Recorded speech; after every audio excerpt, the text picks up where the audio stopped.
Welcome to the MeidasTouch podcast, Veterans Day edition. Ben Meiselas joined by Brett and Jordy Meiselas. Great guest on the podcast today. We will be joined by former Congressman David Jolly, served as a Republican congressman from Florida's 13th congressional district from 2014 to 2017. David Jolly famously gave a speech on the House floor in 2015 stating that he would absolutely not support Trump. He was consistent with that the whole time. In 2018, he left the Republican Party, became an independent. He's actually now started a party called the SAM political party. The SAM party. Will ask him about that, as well as a number of current events. Brett, Jordy, on this Veterans Day, how you both doing?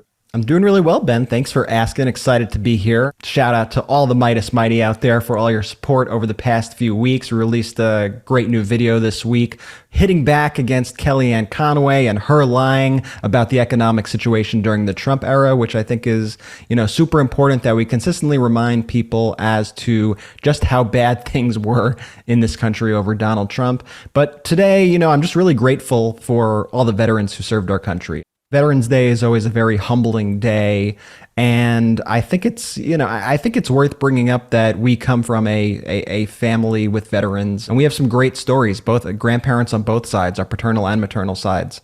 Incredible stories about their heroism and bravery in serving for the United States military. And I'd love to just tell those stories if our listeners wouldn't mind us sharing a little bit of our lives with you. Go for it, Pete. Definitely. Go for it. Got to, celebrate our maternal grandfather, Murray Golden, who this is just like the craziest story to me. And it always just blows my mind what he did for our country. So he operated as a tail gunner on a B-29 Super Fortress bomber plane that flew on 32 combat missions in the heart of Japanese territory between January 29th, 1945 and July 19th, 1945. So he was a member of the 505th Bombardment Group. And for his heroic efforts and the efforts of the rest of the 505th Bombardment Group, on March 10th, 1945, him and his entire crew received the Distinguished Flying Cross Medal for extraordinary achievement while participating in aerial flight. And the award came with the following letter, which breaks down the harrowing story. And you guys know the story that I'm about to tell. Yeah. And it's just so crazy to think about kind of the butterfly effect too of this on our lives as well. To think like a little selfishly also, like if this went another way, like we might not be here right now. Mm-hmm.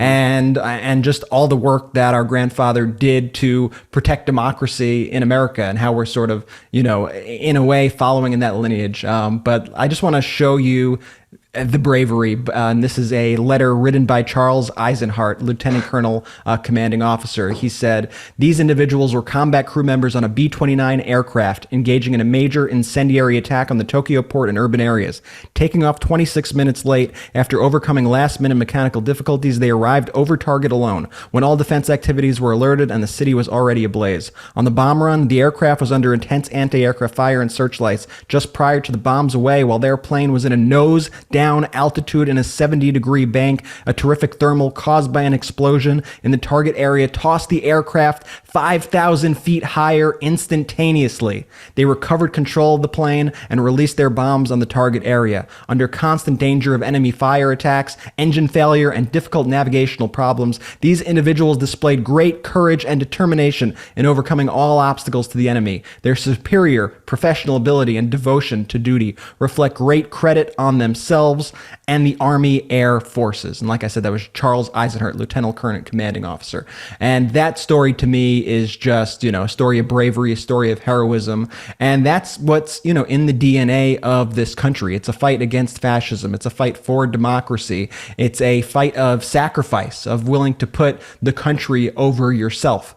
And I think that's what I admire so much about that story from our grandfather. And I'd be remiss if I didn't also speak about our paternal grandfather, Harold, who took a year of internship after medical school and went into residency of psychiatry and enlisted in the Air Force and was activated in about 6 months. And the Air Force was extremely short on psychiatrists and really needed help in this area. And so they sent our grandfather to take this course in psychiatry in San Antonio, Texas, where he treated the mentally ill. And ultimately, he served all across the country in San Antonio, Texas, Geneva, New York, Montgomery, Alabama, until he left the service in 1957. So shout out to to all the veterans today. Want to honor all the veterans for your bravery, for your service to this country, and just thank you for all you do today and every single day. That's really heartwarming, Brett. I mean, thinking about Harold and Murray, who have since passed, it always hits me hard, and I think about why we started MeidasTouch, the fact that we get to do a podcast like this, and we get to, this is how we fight back. I mean, and when you hear the stories of, a grandfather enrolling in the Air Force and another grandfather as a B-29 tail gunner flying through Tokyo. And I think about, Donald Trump massacring the American flag, Donald Trump massacring like our democracy, and a political party that sides with our enemies. That, we hear about Tucker Carlson basically saying, maybe we want a democracy, and talking about we should support Russia. What was that? That was bananas. And it makes me really sad on this Veterans Day that there is an entire political party in the Republican Party who has given up on democracy and who is closely aligned with our enemies, is closely aligned with Russia, is closely aligned with other fascist leaders historically, and that they look historically at Mussolini, at Hitler, as ways to control populations and as ways to lead, as opposed to warning signs of what not to be and what not to do. And, all of these, it's kind of become immune to it, right? Like when people do the thing with their fingers with the circle sign, or when these groups that are these white supremacy groups out there that are so mainstreamed in the Republican Party, they identify with the people our grandparents fought against. And I think we really need to make sure that message is out there. And I guess we're just blessed that we get to talk about democracy on the podcast, because honestly, what we built with MeidasTouch is great. We sacrifice a lot of sleep, but I mean, hearing these stories that Brett told, that's nothing in comparison to the stories we told. Cannot even put them in the same category. I always feel like such a punk when we go through these stories, and there was like a 9-year period of my life where I was just terrified to fly. Fly commercial or anything like that. And then our grandfather was on the back of an airplane being shot at while his plane nosedived. Kind of maybe I should toughen up a little bit here. Yeah, no, it certainly puts things in perspective. And on the note of Tucker Carlson, Ben, I think it's something worth talking about, because this is where these sort of fascist talking, I would say laundered, but it's not even being laundered through Tucker Carlson. It's really just being amplified by Tucker Carlson. Like Fox News and Tucker Carlson now they're just full blown. It's a fascist propaganda network that's pushing fascism on the American people. They are trying, ironically, the Republicans and these right-wing conspiracy theorists, they all try to say the liberals and the Democrats and Soros, they're all trying to create this new world order in America. But who is really trying to create a new world order? It's the Republicans who are trying to mainstream fascism and are trying to make America the epicenter of that authoritarian takeover of the world. They are trying to bring a 1930s style dictatorship to this country. And you don't have to take my word for it. As you said, Tucker last night had on Republican Congressman Mike Turner talking about the situation in the Ukraine. And Tucker was wondering, why should we even take the Ukraine side? Maybe, in fact, we should take Russia's side. And the Republican was very flummoxed and didn't even know it. He was like, excuse me, what? And let's just play we'll play the conversation and we'll hear what Tucker had to say. Is make certain that we give them what they need, give them intelligence, give them lethal weapons, give them assistance. But why would we take Ukraine? But hold on, why would we take Ukraine's side and not Russia's side? It's a sincere question. If you're looking from the American perspective, no, but why? I mean, who's got the energy reserves? Who's the major player in world affairs? Who's the potential counterbalance against China, which is the actual threat? Why would we take Ukraine's side? Why wouldn't we on Russia's side? I'm totally confused. Well, clearly, maybe if you get out a map and you look to see where the Black Sea is, and Bulgaria and Romania where we have our missile defense system, Greece and Turkey, the entrance to the Black Sea, and then from there you look at what the conflicts have already been and Russia's areas there. Ukraine is a democracy. Russia is an authoritarian regime that is seeking to impose its will upon a validly elected democracy in Ukraine. And we're on the side of democracy. That's why people were chasing those planes in Afghanistan and wouldn't be chasing Russian ones. We're for democracy. We're for liberty. We're not for authoritarian regimes coming in and changing borders by tanks. Russia isn't showing up on the border with ballot boxes. They're showing up on the border with tanks. And that's why we need to make certain we're on the side of democracy and give the aid that's necessary so we don't have another Obama sending blankets to a country that's being invaded. Yeah, I mean, I guess I'm for democracy in other countries, I guess, but I'm really for America. Who was the congressman who said that? That was a Republican congressman, Mike Turner. And he's like almost doing everything in his power to get Tucker to agree to enjoy democracy.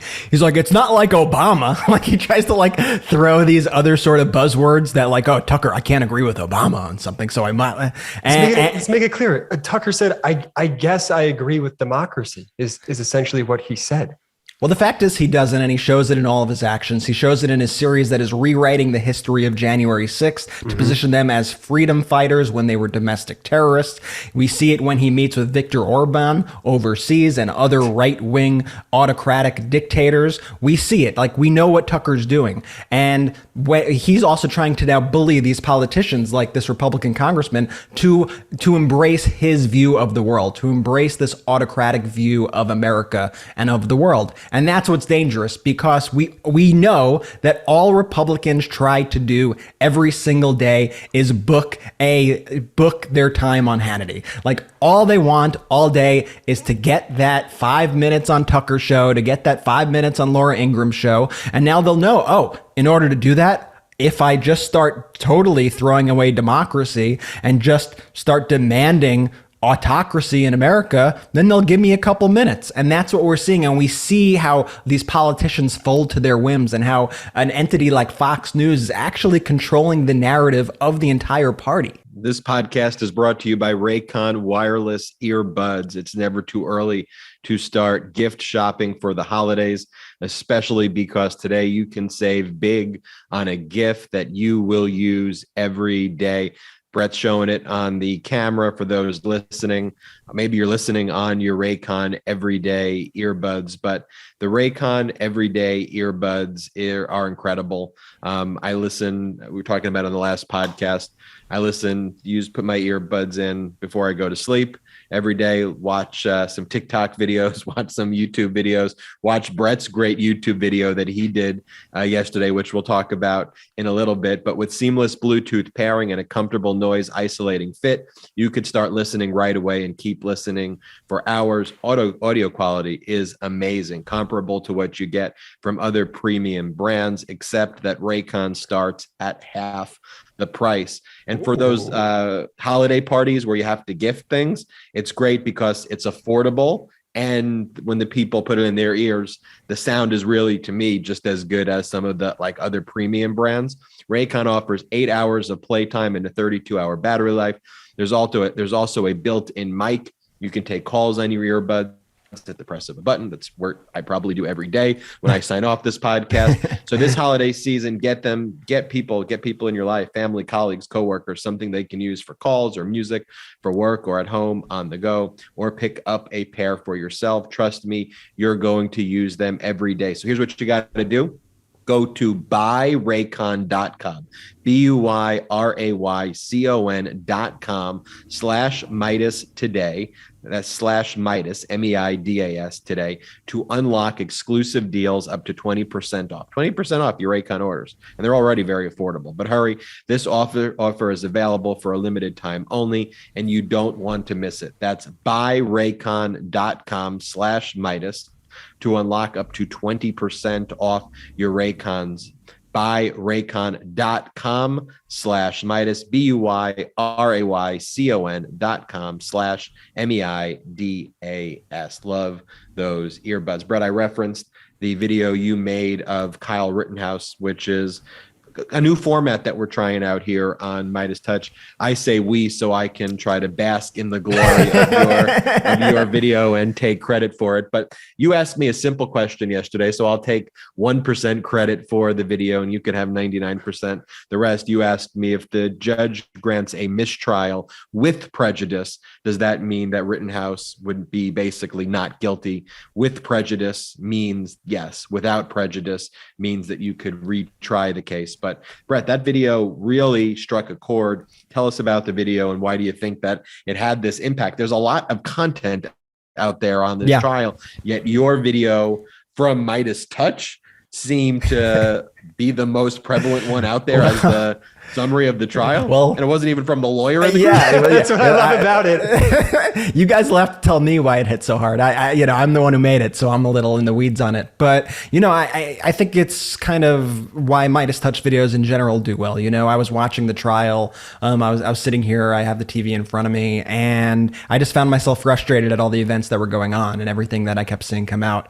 And so I was just trying to figure out, I've been sitting here watching this trial all day, which is not the most fun thing in the world to do. And I know people have lives and have jobs and things. And so I thought, you know what? I think let's distill what happened today, because so much crazy shit happened, into a few minutes. Just put it in an easy to digest format, and also an unabashedly just kind of pro-truth format. Like, I wasn't going to be like, but this side said this and that side said this. I just wanted to deliver you as I saw it, unfiltered. And I think maybe that's a bit why it resonated.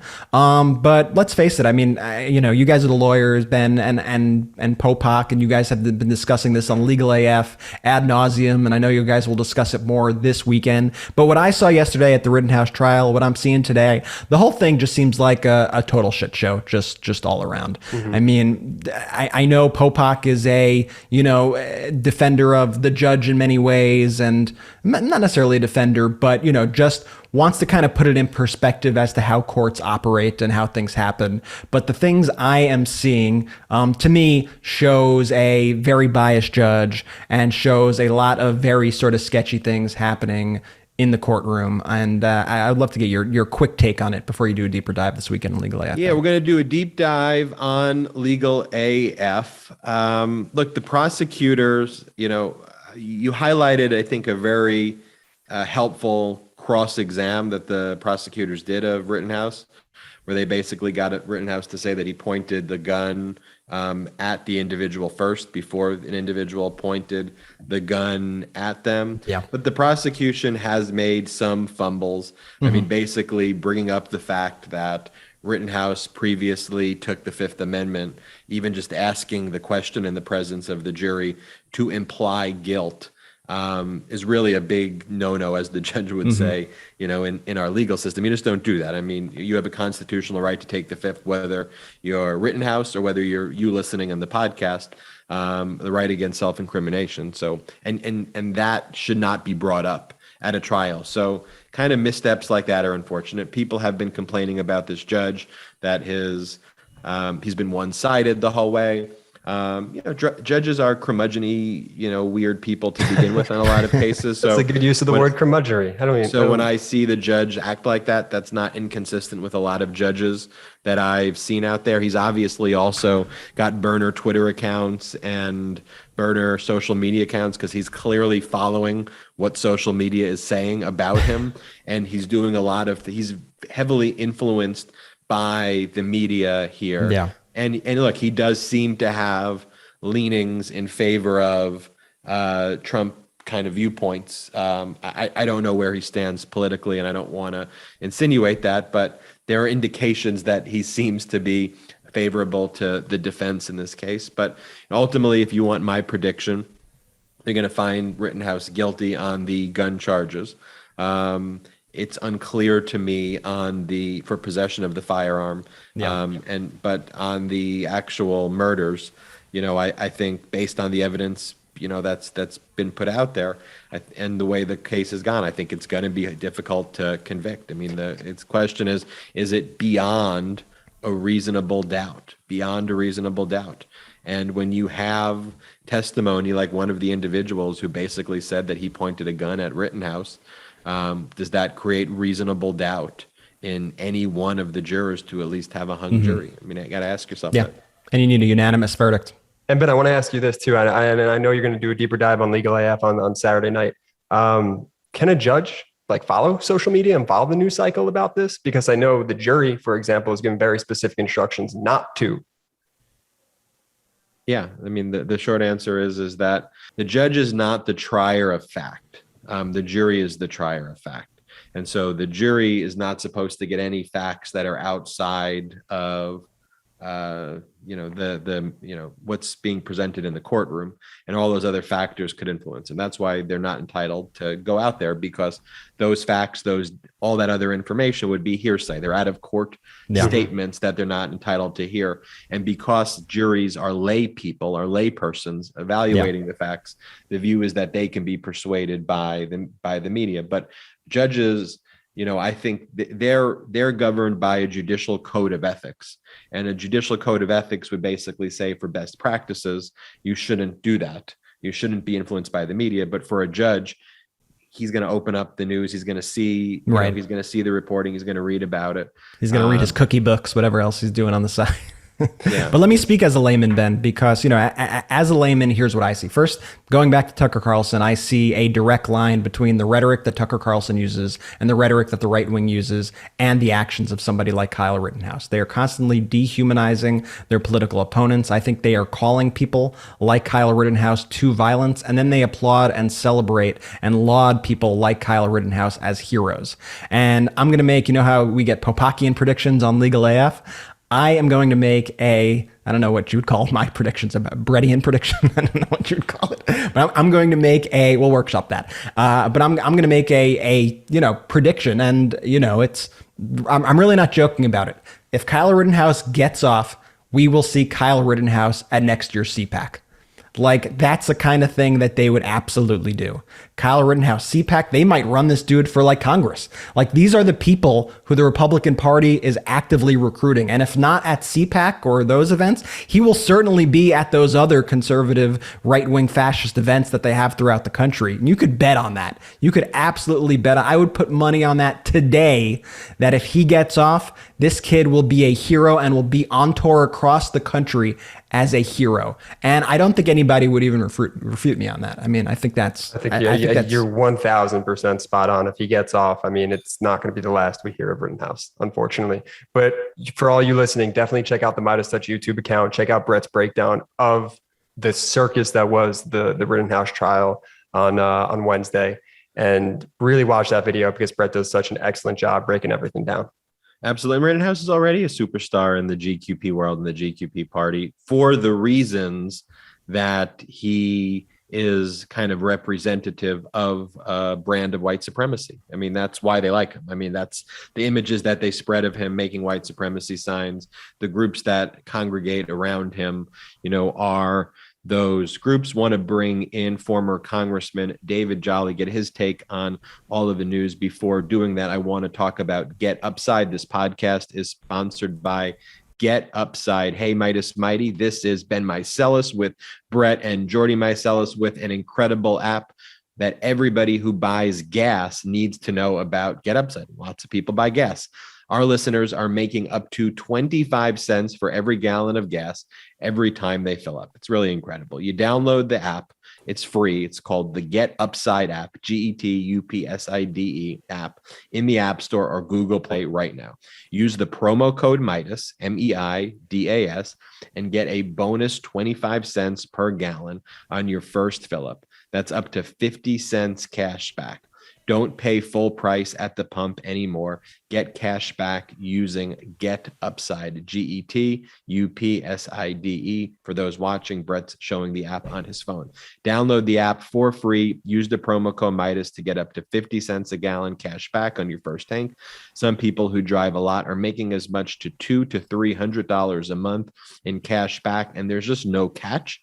I looked at it and I tried it out myself, and there really is no catch. And so to get money for filling up gas, not a bad idea. The cash back gets added right to your account, and you can cash out anytime to your bank account, PayPal, or an e-gift card for Amazon and other brands, which is great for the holidays. Just download the free Get Upside app and use the promo code Meidas and get up to 50 cents a gallon cash back on your first tank. That's code Meidas. And you'll see on the app too that they're expanding beyond just gas into restaurants and other businesses. And so definitely go right now to get, actually not right now, after this podcast or right now. You can multitask. Whatever you want to do. But go to Get Upside app and use the code Meidas. Want to bring in David Jolly, former congressman from Florida's 13th from 2014 to 2017, current contributor to NBC Universal Platforms.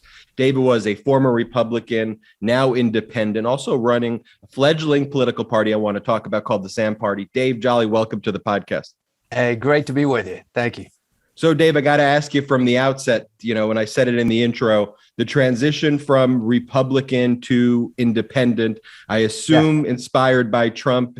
Any regrets there, or you reckon, daily affirmation is how I would describe it. No, but look, I would tell you, it was a longer journey than just Trump, but the Trump era, I would say, was the breaking point for me. And I'll also say for my wife, because so much of people's politics are personal, right? And so when I registered as a Republican at 18 and was a Republican my whole life, I went through the fits and starts a little bit. I mean, even in the 90s, I was more a Bush 41 than a Newt Gingrich Republican. And then you saw the emergence of the Tea Party in the early 2000s that I didn't fully, I appreciated the doctrine in some aspects, but not the governing philosophy or governing perspective.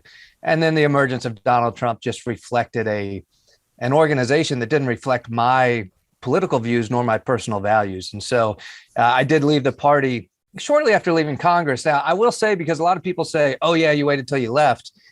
Look, I was the guy in December of 15, the only Republican in that entire cycle who went to the floor of the House and called on Donald Trump to drop out of the presidential race, condemned him, never pivoted, never changed my mind.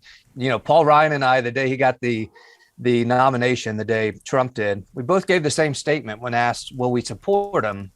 But we hadn't coordinated. We both just said, hey, I'm not there yet. And Ryan found a way to get there. I never did.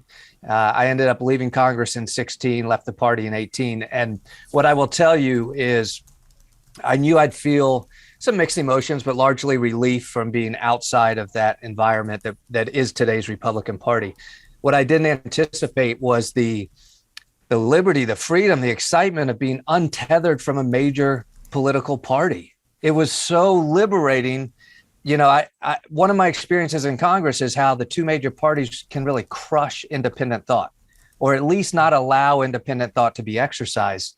And once I had broken from the Republican Party, it was liberating. I was untethered from that type of restriction. And so I remain an independent today, though my values have aligned in recent political cycles, probably more with Democrats. I remain an independent and anticipate doing so for quite some time.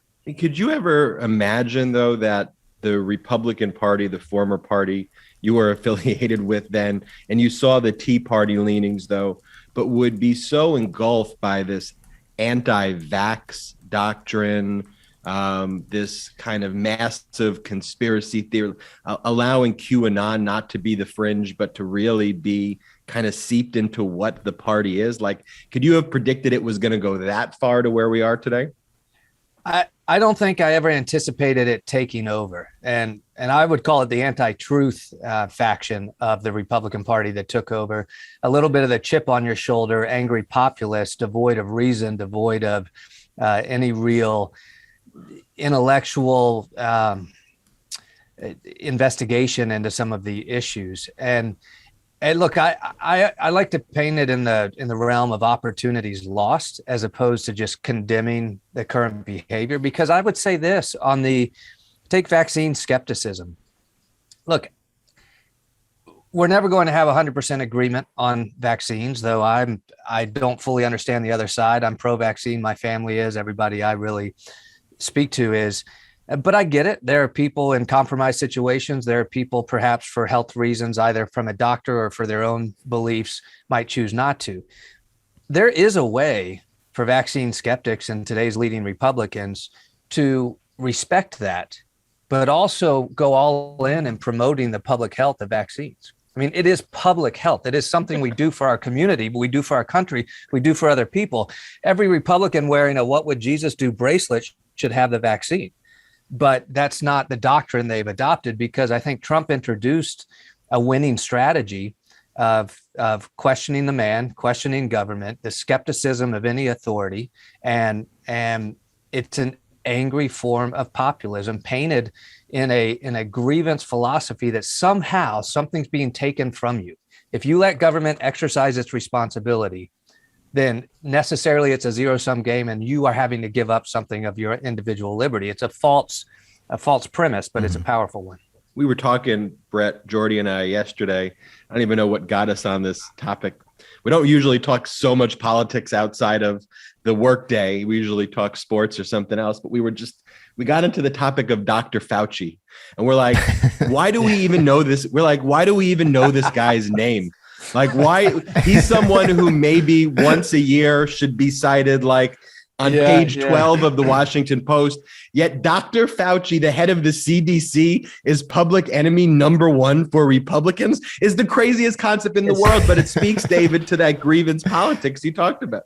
Yeah, so he's the director of the National Infectious Disease Center. It's a division within NIH. And I'll tell you guys, I mean, completely humbling. In fact, I recently went to NBC to say, hey, is there any way I could get a clip from, I think it was around March 25th, March 30th of, would have been 2020 when the pandemic was just starting. So understand, before being in Congress, I had about 20 years of experience on Capitol Hill as a staffer, as a lobbyist, and so forth. So I had worked with Dr. Fauci. Dr. Fauci had an incredible relationship with Capitol Hill, Republicans and Democrats, a leading public health expert, a decent, kind man, a trusted person. So the reason I asked NBC for a clip was the last week of in-person TV, in-studio stuff. I'm at 30 Rock on Nicole Wallace's show, and I say to her, as the pandemic starting and this doctor next to us has already announced, I'm no longer shaking hands, like this is now very serious. Mm-hmm. I say to Nicole, the world's about to get introduced to one of the most remarkable men, universally respected by both sides of the aisle, an unimpeachable record, Dr. Anthony Fauci. And fortunately, Dr. Anthony Fauci is going to be one of the voices that gets us through this. That's what I said last March. To your point, who would have ever thought that he would have become such a political lightning rod? And unfortunately, it was a lightning rod that the Republican Party created. It was nothing of his undoing. And to your earlier point, you know, any organization, any individual that understands science and understands emerging science in the face of a pandemic understands that guidance is going to move as we learn more. And the right decided, if we don't accept that variation and instead condemn it as confusion and a lack of expertise and the government just trying to control us, then we will have political capital throughout this pandemic. And that's what they did. You mentioned politics is personal. I think one of the problems, though, that exist in the Democratic Party is that politics is politics, kind of, for the Democratic Party. And they're not really listening to what people are saying. You know, the issues of inflation, education with schools being closed, both Democrats and Republicans had the same polling data that truly reflected what the Virginia voters cared about. Yet McAuliffe kind of completely ignored it, and the Republicans kind of leaned into it. So what's going on there, and why are Democrats ignoring the data in front of them? Ben, you nailed it. And I recently was having this exact conversation on a radio show. Democrats failed to meet the voters where they were on election night. At least a statistically significant enough portion of those voters to then tilt the election. And by failing to meet them where they were, it's exactly what you described. Democrats wanted to paint a picture of what the world could look like a year from now, you know, with paid family leave and pre-K education, community college. But what enough voters wanted to know about is, what are you doing about the price of eggs right now? And what are you doing about the fight at my school board over masks and vaccines? And what are you doing about these culture war issues? Now, we can say Republicans were bad faith actors that created some of these controversies, but that's where enough voters were. And they wanted to hear what Democrats were going to do today. not the world they were going to create for them a year from now. And to your point, they knew that. They had the same numbers, the same polling that Republicans had. A lot of people think of polling as just the horse race, who's winning. It's not. Polling provides the picture, the snapshot of what issues are most important on any given day to voters. And it allows a candidate or a party to say, okay, we might really want to talk about pre-K, but pre-K is rates number 6 right now, and it'd be a waste of resources to spend money on pre-K. Instead, we've got to address the mask issue or the inflation issue. Democrats didn't do it, at least not sufficient enough to win the election. You have a finance background, David, and the U.S. has a lot of good economic indicators, in my opinion. I mean, we added 531,000 jobs in October. We've recovered 80% of the jobs lost during the peak of the pandemic.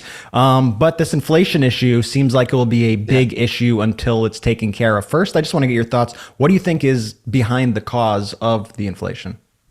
The pandemic, no question. The pandemic and the monetary policy that helped keep us stable during and just after the pandemic. And the Fed knows that, monetary and fiscal policy, I should say, that in terms of the Fed's realm, they know they have to adjust certain things to stem inflation. But we also know the pandemic has created an environment that has a shortage of supply necessary to meet demand.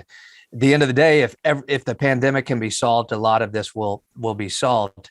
But I will say, to your point, one of the most frustrating things for me as someone who is maybe on the more wonkish side of the politics scale, what is frustrating for me is to recognize and embrace the fact that 90% of politics is decided in the low information space. Mm-hmm. And what I mean by that is, what is the price of gas? What is the price of eggs? What is the price of diapers? Don't talk to me about supply chains and opening new ports. Don't talk to me about all these other monetary and fiscal policy issues. What I know, because I spend all my day worrying about my family, my church, my school, my civic organization, I just know it costs me more to do all those things. Right. And I want my politicians to fix it. And that's where this inflation issue could sink Joe Biden and the Democrats. And you can blame factors outside of his control. You can blame the former guy. It doesn't matter. He's the guy in the seat right now. I agree with that. I think it is an existential problem for the presidency if it's not something that's under control. We've seen it in past elections, how something like this could affect a incumbent president. And so what could President Biden do about it? Should the Fed be raising rates? Is there anything, fiscal policy wise that President Biden could be doing to ease these concerns? Yeah, I think he's largely doing what is within his reach. And this is something I often think presidents get too much credit and too much blame for the state of the economy. There are market forces at work that are outside of our politics. And that's just unfortunate. I mean, when Bill Clinton left, everybody remembers that the economy was at its height. Well, actually, a recession had started in December. It's 2 negative quarters, I think. And Bush 43 actually did inherit a recession. But that's such a technical conversation. It doesn't really matter. And so, what Joe Biden can do, he is doing. He's trying to solve the logistics of the supply chain. He's trying to solve some of the labor shortages within certain markets domestically. He's trying to address government stimulus, if you will, which will have a long-term, lashback on us a little bit. And then he's relying on the Fed and those in charge of monetary and fiscal policy to do their part as well. I think that the most important thing going forward, which could be make or break for Biden, and it is outside of his control, is does the housing market just come to a slow acceleration and steady off? Or do we see some type of significant drop? Because if people start to see a loss of home value, a hit to the markets in their 401ks, Democrats are in a hard spot going into next November. Mm-hmm. Switching subjects now, one of the other threats that we're facing, and in my opinion, one of the most horrifying threats that this country is facing, is the rise of fascism and the sort of right-wing saying the quiet part out loud now kind of fascism. Yeah. And you see this exemplified so much on Tucker Carlson's show. You have Tucker Carlson literally hanging out with Viktor Orban. We have him defending Russia over the Ukraine last night on Fox News. Yeah. You have him saying, I guess I support democracy. And at the same time, you have Trump seemingly running this shadow government where he's sending Rick Grinnell, he calls it an envoy ambassador to the Kosovo-Serbia border. I mean, we laugh and it's silly maybe, but is it just fascist cosplay, or should we be taking this more seriously than we are? I think we have to take it seriously every day, because it is the strategy of incrementalism. It is the frog in a boiling pot of water. The more we begin to accept of the incremental, the more that the end seems justified and acceptable. And this is where, look, my personal belief is that people responsible for elevating Donald Trump hold as great or greater responsibility for all of this than Donald Trump. This would not have happened pre-Donald Trump. Sure, you can talk about certain changes in the Republican Party when it comes to domestic policy, but there was not this emerging element of authoritarianism. And this comes down then to Mitch McConnell, to Kevin McCarthy, to Steve Scalise, to John Cornyn. Go through the list of elected officials, go through the governors unwilling to speak out. Look, Donald Trump might still have won the presidency, but the Republican leadership did not have to follow him, and they did. And that's what's created this affirmation community within today's GOP. On the topic of Trump, Ron DeSantis, he scares me. He's going to be the next president. He's going to be the next president of the United States. Well, that's what I'm getting. The next Republican president. That's what I'm getting at here. Is he's built this cult-like following around him, similarly to how Trump did. And as someone with Florida roots yourself, what's so appealing to him? With Floridians and the masses of America at this point, because it is truly scary. Appealing to Republicans. And I Correct. think that's the most important thing, right? We're a nation that lives in the groupthink of either the GOP, the Democrats, or an independent. And within the Republican Party, he has been very coy in what he did. And back up. So in full disclosure, he and I ran for the U.S. Senate against each other when Rubio was running for president. Rubio decides to get back in. DeSantis and I both drop out. I got to see him kind of throughout that campaign and how he operated. A very quiet, reclusive guy who understands in today's politics, the magic is to raise the gazillion dollars. And as a freshman Republican in a safe seat, he probably developed better connections to the mega conservative donors across the country than anybody else within the party. And he didn't do that to keep his safe seat. He did that because he has always had a plan for how to get to the next level of the game. And then when Trump comes along, he used Trump for everything he could get out of him. That's the fascinating thing. DeSantis used Trump, used him, manipulated him, got everything he wanted from him. He ran as the Trump guy, that commercial where he had his kid build the wall and where he reads his infant kid Donald Trump's book, the complete sellout, gets Trump to say all the right things. Ron DeSantis gets elected to the governor's mansion and disappears.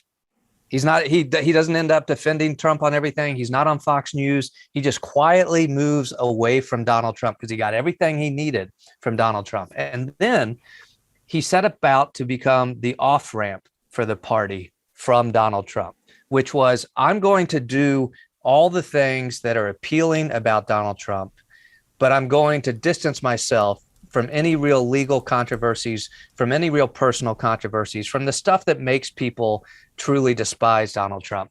And so he took on some very populist issues.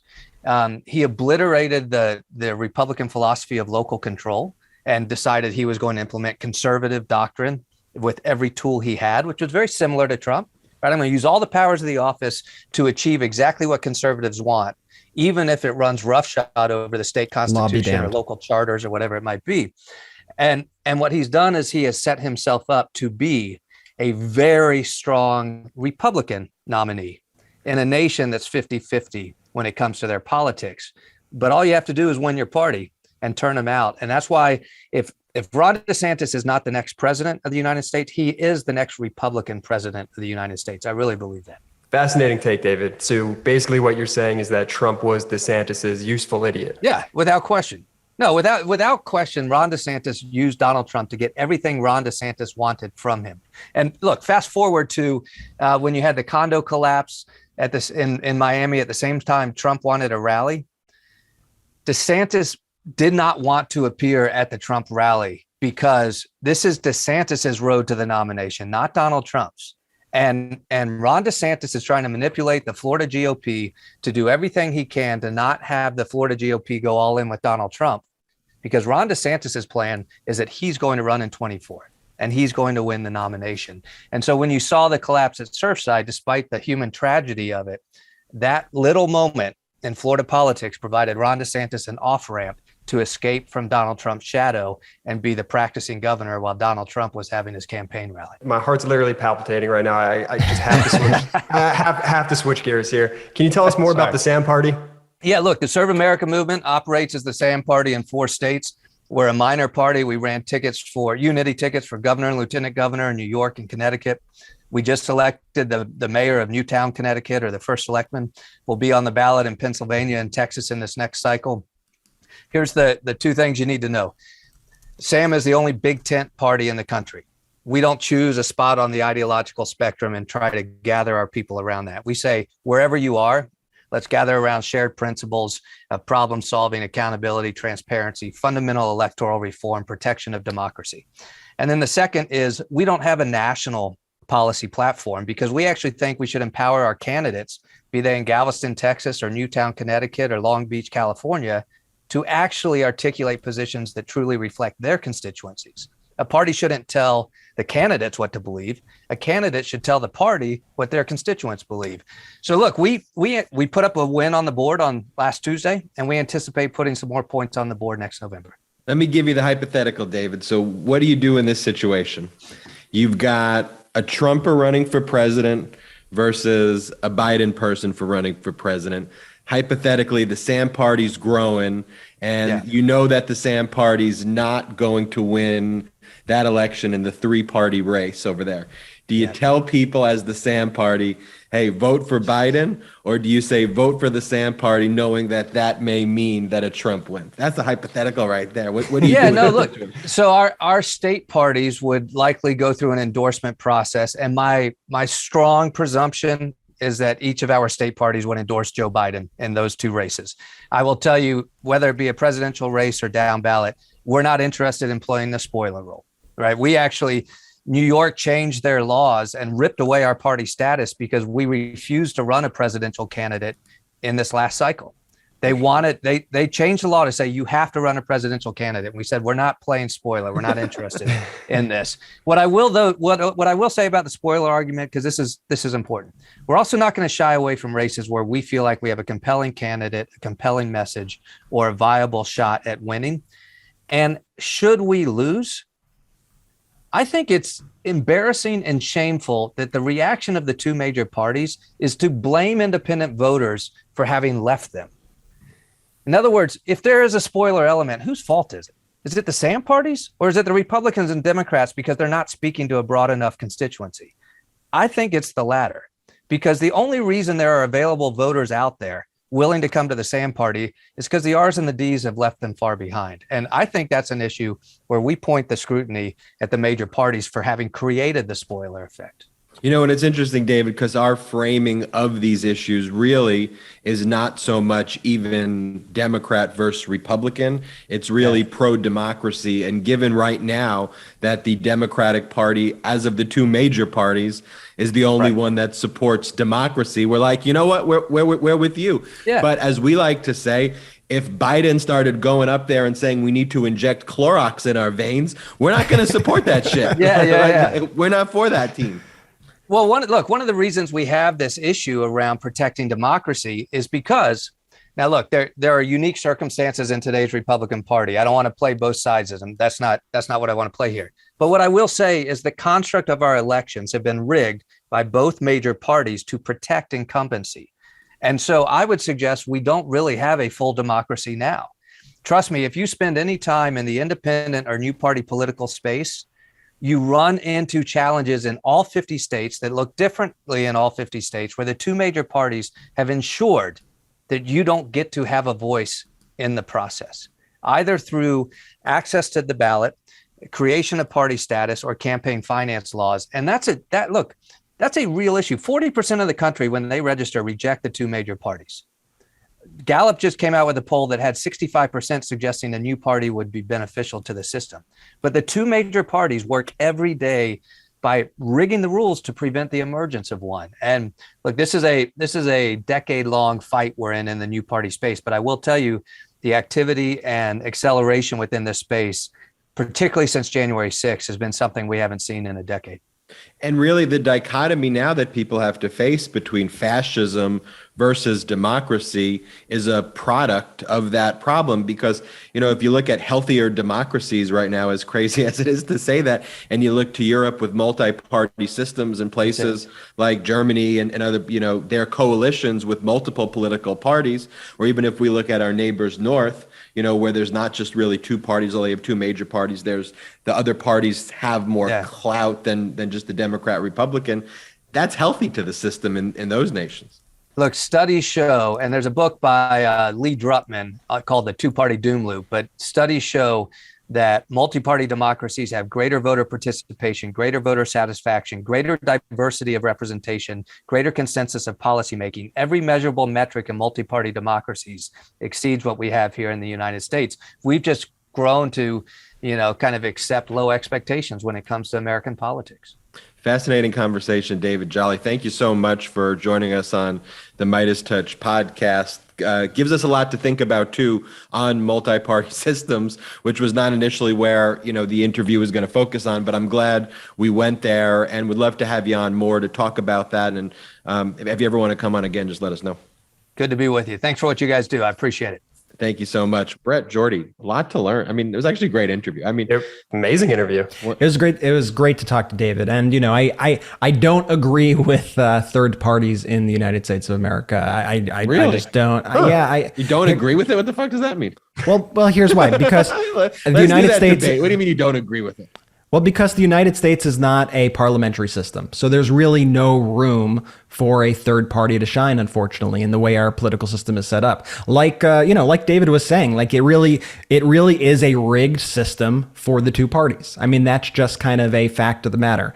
And so, I am personally a believer in that this country, unless our type of government shifts over to some sort of parliamentary system, that, I think our focus should be on the two-party system and on making sure that the party that stands for democracy is elevated in every single way, and that we, make sure that that party aligns with our values and fight for that hard, rather than, making these separate movements. That's my personal. So it's not that you disagree with it so much as you just don't think it's possible to be in. No, yeah, exactly. Yeah, I would love if we lived in a country that had 5-6 parties. I think that would be fantastic. I think the reason why that is possible in Canada, I think the reason why that is possible in the UK and other countries in Europe is because they have a parliamentary system of government that allows for that to happen, and we just don't have that in the United States. And so we need to play the cards we're dealt. But it was a fascinating conversation, and I totally get what he's saying about the parties having to deliver for people. And that's why I think we're fighting every single day to make sure that Democrats are delivering for people, that we give voters a reason to vote for Democrats. That's beyond just we're not Trump. And I think every single day we are working towards those ideals and are trying our best to achieve them. Yeah, well said. Let's talk about Adam and Eve. This podcast is sponsored by Adam and Eve. And when the podcast is sponsored by Adam and Eve, that means it's Jordy time. Let's go. Hey, Brett, Ben, let me handle this one. Brett, can you zoom in on me and play a soft track in the background, please? You got it, buddy. Thanks, man. Hey, Midas Mighty, let me ask you a question. Are you getting enough? My sex life, it's going pretty well these days. You want to know why? Because I've been checking out adamandeve.com. I just want to tell everybody that's not in the copy. we have stuff that we're supposed to. Jordy's adding, talking about all this. Okay, so go on. This is my read. Please play the music. Thank you. I'm starting over. Let me ask you a question, Midas Mighty. Are you getting enough? I am. You know why? Because I visited adamandeve.com. I bet you love more, right?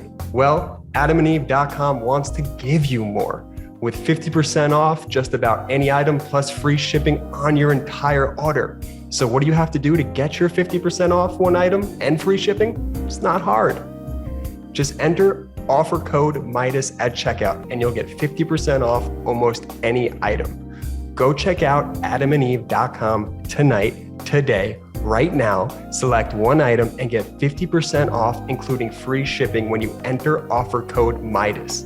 That's Midas, MEIDAS, Midas at adamandeve.com. Trust me, you definitely want to do this. And look, we've all heard about supply chain issues and delivery issues every day on the news. So look, don't wait on your Adam and Eve order. Shop right now. Shop early. Hurry while supplies last. And trust me, you won't be disappointed. That's adamandeve.com, offer code Meidas.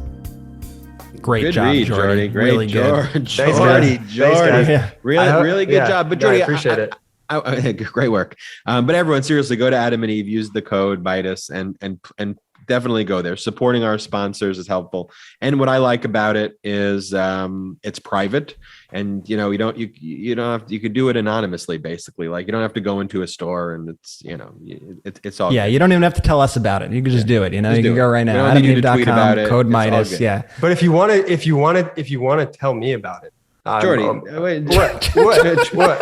I'm just saying, like, I'm open. Jordy, you fucking weirdo. All right, I'm gonna have to check Jordy's DMs, see what's going on. Something's clearly happening. Let's just delete that from the podcast. Anyway, Jordy, you mentioned something at the end of that read, though, actually, about supply chain issues, and David Jolly talked about it too. Like we can't pretend that it doesn't exist, right? It does exist, and we can't just close our eyes to it. Nor can we just close our eyes to the fact that people are worried about that. Like the numbers, there are great economic indicators. There are great numbers that we talk about. And that was kind of our play on the words, let's go Brandon, to thank you, Brandon. But there's also some news that we need to worry about. We need to be concerned about. We need to address. And David Jolly said that Biden's addressing it, but like prices on consumer goods are up like 6.3%.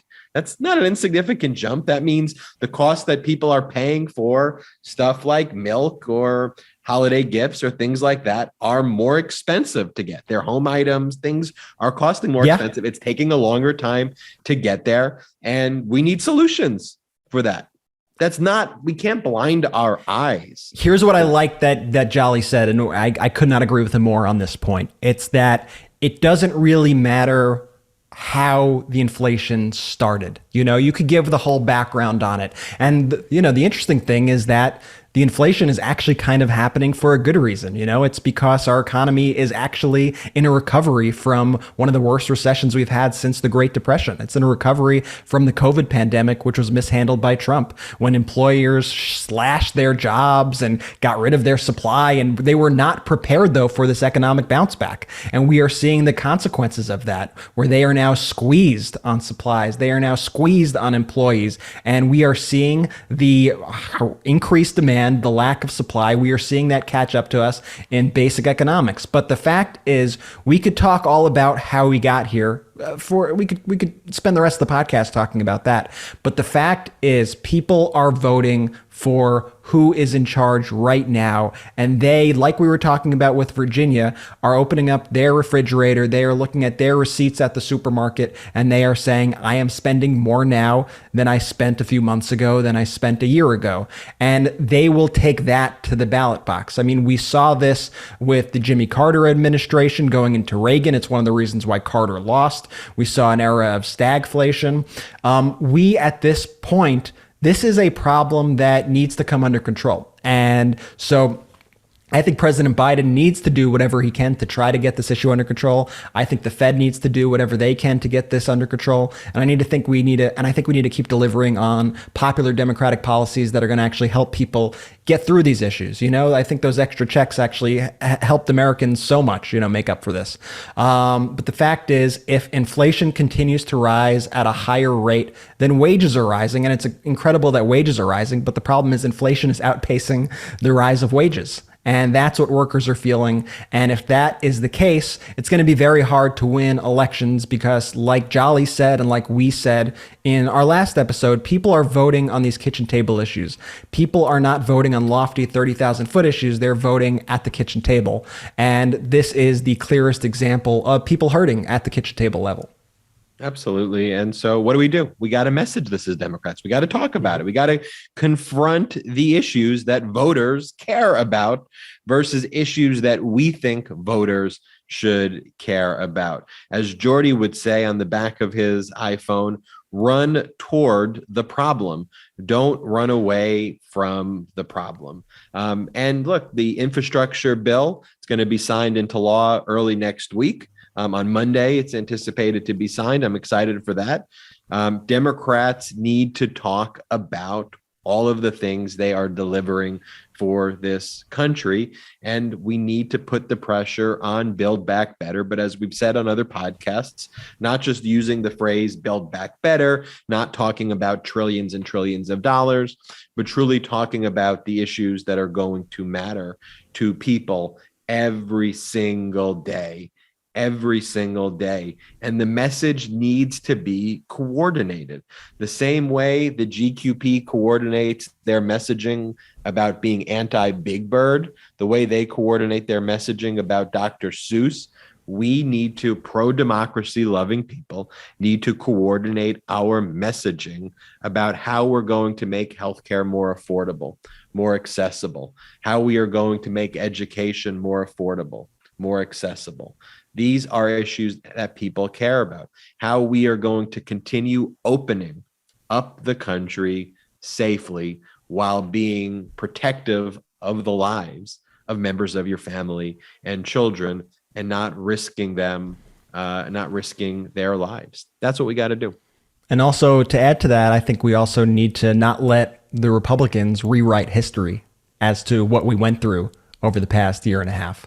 I mean, we already see it with Kellyanne Conway, as we brought up before, going on Fox News and saying that there were never any supply issues during the Trump administration, them saying that the Trump administration was the best economy ever.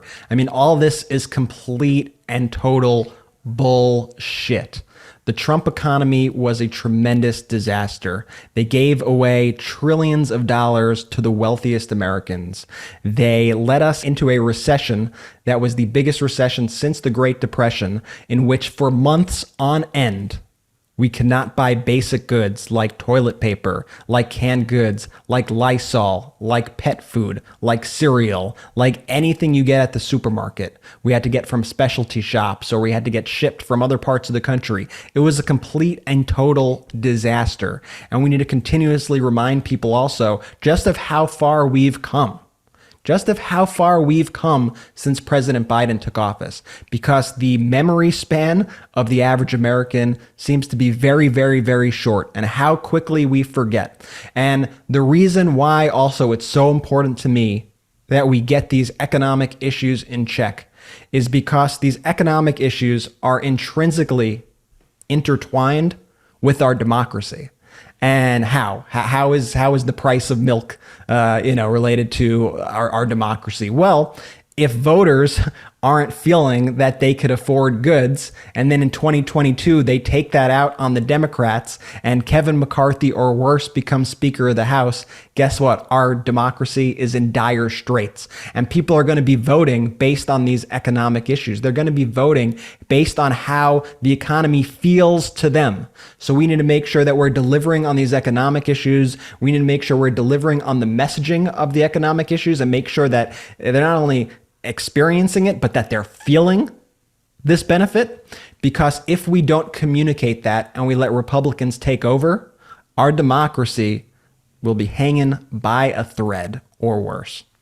We appreciate all of your support to the MeidasTouch podcast.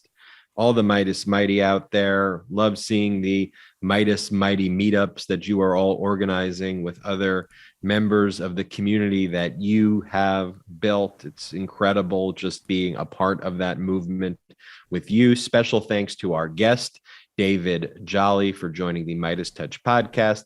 And another special thanks to our sponsors, Raycon, Get Upside, and Adam and Eve. You go to their websites, you type in the promo code Meidas for each of their websites and get the unlock the discounts that we talked about. And it does, look, it helps the podcast continue to happen every week, multiple podcasts. When you support our sponsors, when you let the sponsors know that you heard about them on the MeidasTouch podcast, it's all very helpful. So make sure you check them out and get their products.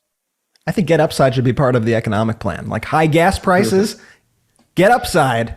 I mean, I think Biden should start working this into the mix. That's all I'm saying. But thank you. Shout out to Raycon. Love the earbuds. Shout out to Get Upside. And thank you, Adam and Eve. And please go out and get them. And thank you for another incredible episode of the MeidasTouch podcast. Always a pleasure to do this show. Once again, thankful to all of our veterans. Please thank a veteran today. We've had a lot of you sharing stories of veterans in your family with us today on social media. It's so humbling and heartwarming and sobering to see all these incredible stories of these true great American patriots. So thank you for spending this time with us. Please tell a friend about the MeidasTouch podcast. Think about it. If each of you tell one friend about this show, our audience doubles overnight. And then we could be beating the Bonginas of the world and the Shapiros of the world and the Steve Bannons of the world. I mean, that's how we win, guys. So please spread the word, spread the love, spread democracy, and Jordy, take us away. Subscribe to the YouTube channel too. Shout out to the Midas Mighty!